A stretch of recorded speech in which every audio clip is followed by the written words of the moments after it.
A gun grabber's office got robbed. Irony. It's crazy sometimes. Hey everybody, welcome back to Guns and Gadgets, your go-to channel for all things Second Amendment, firearms policy, and defending liberty. If you're new here, hit that subscribe button. It's right below me. It's red, rectangular, doesn't cost you anything. And ring that bell notification, and let's stay ready together. Today we've got a story that is as ironic as it is instructive. An elected official in Illinois, someone who's deeply involved in criminal justice reform and gun control, had their very own office robbed. And it was an armed robbery, the kind of event that raises serious questions for gun owners. What happens when you talk soft on crime and that reality hits home? Stick with me, because while this was absolutely tragic for the victim, I'm not poking fun in any way, the policies of her boss are what left her defenseless and what put her life at risk. Never, ever put your life in jeopardy over policies or stickers on doors. That's the main reason, one of the main reasons, why you should join Attorneys on Retainer. They've got your back from red flag orders to self-defense claims in every single state in gun-free zones, whether a weapon was used or not. They cover hands, fists, feet, knives, tasers, any weapon, including those not on your communist state rosters. Whether or not you have a concealed carry permit or not, and whether or not it's active or not. Plus so much more. If you're ever targeted by the government simply for exercising your Second Amendment rights, you're going to want to have them in your corner. Have that bulldog fighting to keep you free. If you carry a firearm for self-defense, you need a legal team that actually understands our rights. Attorneys on Retainer is backed by Attorneys for Freedom, the law firm, and it's the only law firm in America that specializes in self-defense cases. That's all they do. They don't take anything else. If you can reasonably and in good faith assert that you acted in self-defense of yourself or others, they'll cover you. They've got victories in New York City. Not many places will even cover you in New York City. Learn more at the link down below, and for a limited time, save $50 off your individual plan sign-up fee and $25 off your family plan sign-up fee, but only if you use my code GNG at checkout. Link is down below, plus you can hit that QR code to make it easy for you. Plus, if you join now, you can lock in your price until 2030. That's huge because adding additional benefits is adding costs, so costs are going up in January. For instance, they just added a new benefit where if you go to trial for a felony, they'll give you 4 attorneys on your case. 4 attorneys, you have a team fighting for your freedom. They're ready to fight for you when others won't. Also, hang out with me and these attorneys who give you real protection and stand on the front lines of legal advocacy for freedom at the Attorneys on Retainer Association Conference, which is February 20th and 21st in Mesa, Arizona. I'll be there. You can use this link and the QR code to check it out. Now, on to this story. Here's what's going on. The office of Don Harmon, the Democrat president of the Illinois State Senate, was robbed at knifepoint, and it's the Oak Park office, which is the suburb of Chicago, which makes this even more rich. Now, the suspect reportedly entered the Constituent Services office at 11:11 a.m. and held a staffer at knifepoint, stole her phone, and fled. He was then arrested about an hour and 40 minutes later, around 12:51, because the staffer's husband tracked the phone. Why criminals take iPhones and anything with GPS anymore is beyond me. They're stupid. But because they're stupid, they don't follow laws, which means you should never put yourself in harm's way hoping that some sign, some sticker will keep you safe. Now, Harmon wasn't present at the time, so it was his staff who faced the danger. The robbery didn't involve a firearm. Like I said, it was at knife point. Still a danger. And what makes this deeply ironic to many is Harmon has long been a leading figure on pushing what many describe as soft-on-crime reforms in Illinois. Reforms tied to the George Floyd protest era and changes in policing and criminal justice, and a tough-on-the-police while soft-on-crime reputation. He was also behind the bill that got rid of the cash bail system. Also big behind the assault weapon ban that was passed in Illinois.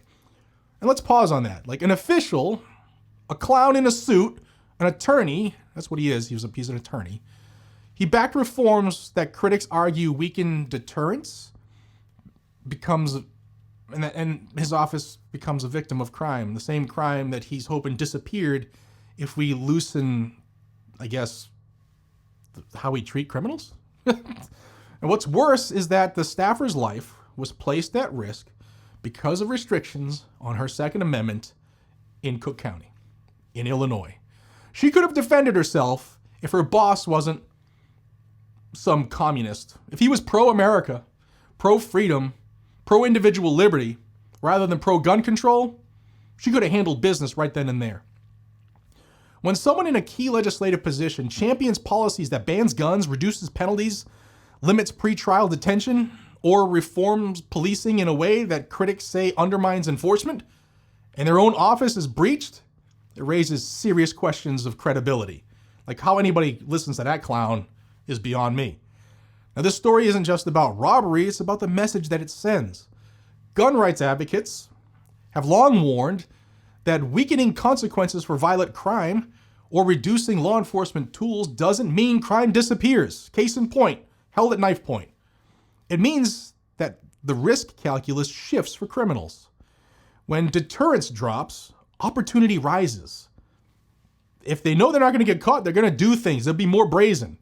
And even if this robbery wasn't directly caused by a specific law or a policy, the environment matters. You create this environment.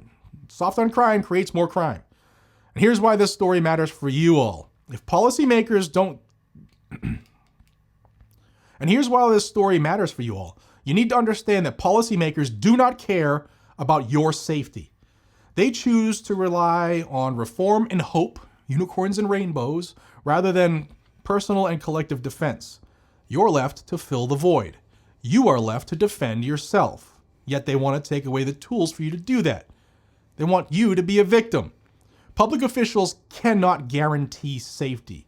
The individual right to keep and bear arms is not just symbolic, it's practical. This incident should be a wake-up call for everyone. Stay informed, train, prepare, and defend your community. Don't assume the system can save you. It can't. Check your gear. This is something I just learned. I'm doing again. Check your gear, renew your training, and make sure you know your rights and your local laws. For instance, check your gear. I just did a 3-day rifle class with Johnny B over at Valor Ridge. And because of things I experienced in that class, putting my tools to practical use in the environment, I made immediate changes in gear. After putting hours and hours out in the weather, in the cold, the wind, snow, all the elements, I made immediate changes. And it's cost a lot of money, but I did it. It needed to be done. Changes not only to my rifle setup, but to clothing choices as well. For instance, the rifle I had been using, my go-to rifle, was a SIG MCX Virtus Patrol piston gun, very heavy. Average AR is like 6 pounds. The SIG is much heavier, especially when you put your optic on it and your suppressor and your flashlight. And it's my night gun, so it has my IR laser and visible laser. So it was it's a very heavy 12-pound gun almost, like 11 some odd pounds. Needed to make a change immediately, and I did that. So you got to do that stuff, man. And check out Valor Ridge. If you want some of the best instruction in the country from some of the coolest people, Reed and Rachel are two of the most down-to-earth, real people you will ever come across, not only in the industry, but in life. I'm blessed to call them friends, man, and they are great people. They'll get you squared away.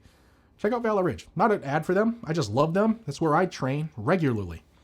But yeah, share this video, guys. If you believe in the right to self-defense and the need for honest public safety discourse, share it. Help others understand what's going on as well. Send this to friends. Post it on social media. Spark some conversation here. Because you do have a right to defend yourself. No matter what the sign on that door says. No matter what the feelings of that clown are. Our rights don't stop. We don't get them from government. There's that.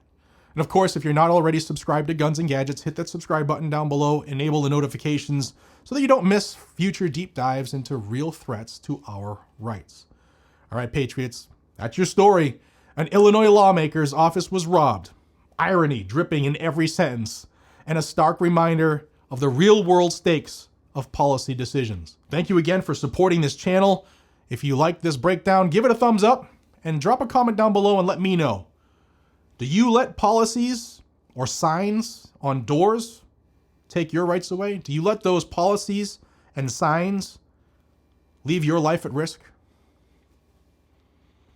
Stay safe, stay ready, stay armed, and stay free. This is Jared from Guns and Gadgets. I'll see you on the next one. Take care and God bless.